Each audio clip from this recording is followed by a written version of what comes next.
ಏನಾಯಿತು? ಬರ್ತಾ ಬಸ್ ಬರ್ತಾರ ಬಸ್ಗೆ ಇತ್ತಿರೋ ಬಸ್ಗೆ ಬಂದಿರೋ ಬಸ್ ಕರ್ಕೊಂಬಂದು ಬಿಟ್ಟಿರೋದು ಅಷ್ಟೇ. ಹೌದಾ ಸರ್? ಹಾಸ್ಪಿಟಲ್ ನೀವಿದ್ರಾ? ನಾನಿದ್ದೆ ಬಸ್ಸಲ್ಲಿ, ನಾನು ತೊಗೊಂಡಿದ್ದೀನಿ ಬಸ್ಸಲ್ಲಿ. ನನಗೂ ಸ್ವಲ್ಪ ಪೇನ್ ಆಗಿದೆ ಇಲ್ಲಿ. ನಮ್ಮ ಹುಡುಗಂಗೆ ಅವ್ರಿಗೆ ನೋಡೋಕೆ ಇವಾಗ ಯಾರು ನೋಡೋರು ಇಲ್ವಲ್ಲ ಇಲ್ಲಿ, ಯಾರು ನೋಡೋದು, ಎಲ್ಲರೂ ಪೇಷಂಟ್ ಆಗಿಬಿಟ್ರು, ನೋಡೋರು ಅಲ್ಲಿ ಅಂದ್ಬಿಟ್ಟು ನಾನು ಎಲ್ಲ ನೋಡ್ಕೊಂಡು ಬರ್ತಾ ಇದ್ದೀನಿ ಒಬ್ಬೊಬ್ಬರಿಗೆ. ಹಾಂ, ನಿರ್ಲಕ್ಷ್ಯದೇನಿಲ್ಲ, ಡ್ರೈವರ್ದೇ ನಿರ್ಲಕ್ಷ್ಯ ಸ್ವಲ್ಪ. ಹಾಂ, ಅವ್ರು ಬಂದು ಒಂದೇ ಸಿಗ್ನಲ್ ಸ್ಟಾಪ್ ಕೊಟ್ಟಿರೋದು, ಮೆಜೆಸ್ಟಿಕಲ್ಲಿ ಎಕ್ಕಿರೋ ಬಸ್ಸು ಒಂದೇ ಸಿಗ್ನಲ್ ಸ್ಟಾಪ್ ಕೊಟ್ಟಿರೋದು.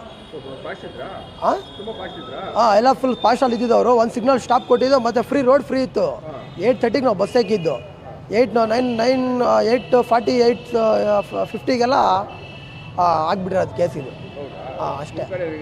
ನಮ್ಮ ಕಡೆಯವ್ರಿಗೆಲ್ಲ ಒಂದು ತುಂಬ ಜಾಸ್ತಿ ಪೇನ್ ಆಗಿದೆ ಸರ್, ಎಲ್ಲ ತುಂಬ ಪೇನ್ ಆಗಿದೆ. ಹಾಸ್ಪಿಟ್ಲ್ ಅಡ್ಮಿಟ್ ಮಾಡಿದ್ದೀರಿ. ಸ್ವಲ್ಪ ಜನ ಬಿಲ್ ಜಾಸ್ತಿ ಆಗೋದು ಅಂದ್ಬಿಟ್ಟು ಎಲ್ಲ ಆಚೆನೇ ಕುಣಿಸಿದ್ವಿ ನೋಡಿ. ಅಲ್ಲೂ ಆಗಿದೆ, ಅಲ್ಲೆಲ್ಲ ಹೋಗ್ಬಿಟ್ಟಿದೆ.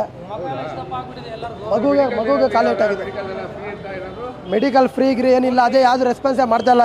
ಇವ್ರಿಗೂ ಮಾಡಿದ್ದೀನಿ ನೋಡಿ. ಸಿಟಿ ಸ್ಕ್ಯಾನಿಂಗ್ ಎಲ್ಲ ಮಾಡ್ಸೋಕ್ಕೆಲ್ಲ ನಾವು ಬಿಲ್ ಪೇ ಮಾಡಿದ್ದೀರಿ ಇನ್ನೂ ಗಂಟ.